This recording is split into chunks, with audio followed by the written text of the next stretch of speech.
Fact: 74% of people suffer from speech anxiety. And in my opinion, there is no more terrifying speech to give than a toast.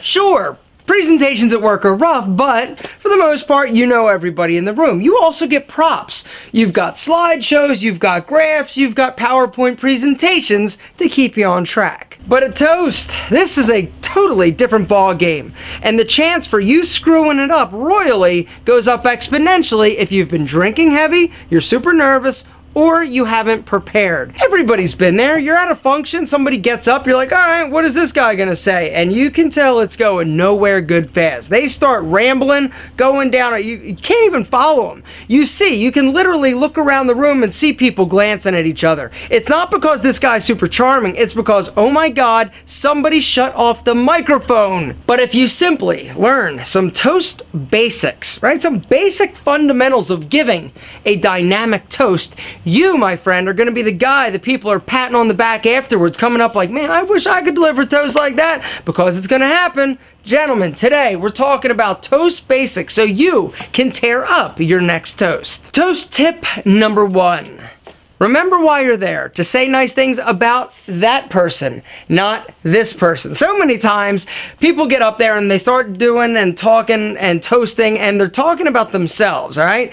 Really, you're there to celebrate this person, to say nice things about them. Don't toot your own horn, all right? You're there at your great Aunt Thelma's memorial, all right? She was not a fantastic woman because you were great at Little League or you were the smartest grandchild. No, it was because she made a killer apple strudel. Toast tip number 2. Keep it short, keep it sweet, all right? 3 minutes. That is your goal. 3 minutes is the appropriate length for a speech or a toast, all right? Shorter than that, it's like you didn't think about it or plan it. Longer than that, all people are thinking, shut up, Brian. The less time you have to ramble and just sort of run off, the less time you have to say something embarrassing about the person. Bringing us to toast tip number 3. Embarrassing isn't the same thing as funny, all right? You do not want to be the guy, right, that's in your head, when you write it down, you're like, oh my God, I'm going to tell about that time with the hookers and the donkey, right? And everybody in the room is like, you're thinking it's going to kill, and everybody's going to be laughing out, LOLing. Everybody's like, oh my, they're embarrassed not only for the person, they're embarrassed for you. Remember, you don't want to embarrass somebody during a toast. If you want to be amusing, be amusing. But remember, sense of humor. It is a sense. Some people possess it, some people don't. If you have ever been told that your jokes kind of sting, or that they're inappropriate, you probably should steer as far away from funny as possible and stick to sentimental and sweet. Remember, context is king. If people weren't there for the context, they're not gonna get it. Toast tip number 4, pick one story, okay? One story about that person, maybe that person and you, that person and whatever.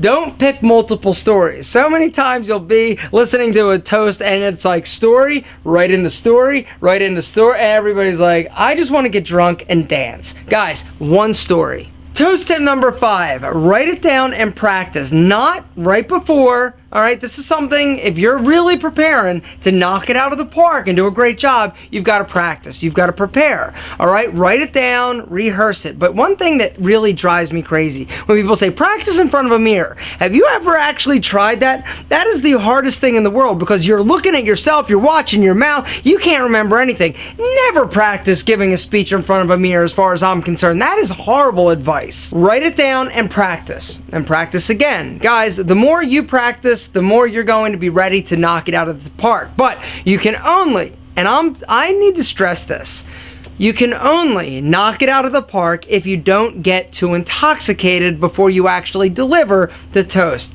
So many times, and this we'll call tip number 6, all right, bonus tip.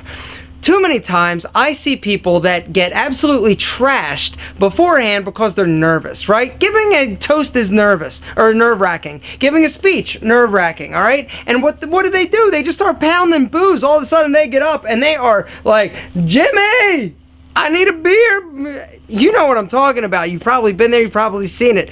Don't get intoxicated. Control yourself, all right? Have one drink just to take the edge off. Maybe two, but definitely no more than two. After the speech, you want to get sloshed? Go for it. Just don't drive. And that's it. 6 simple steps in order to deliver a great toast.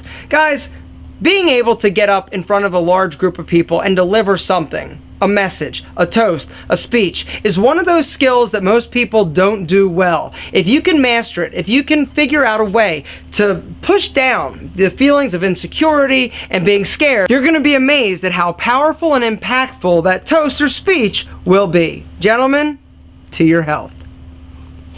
Shit. It's water.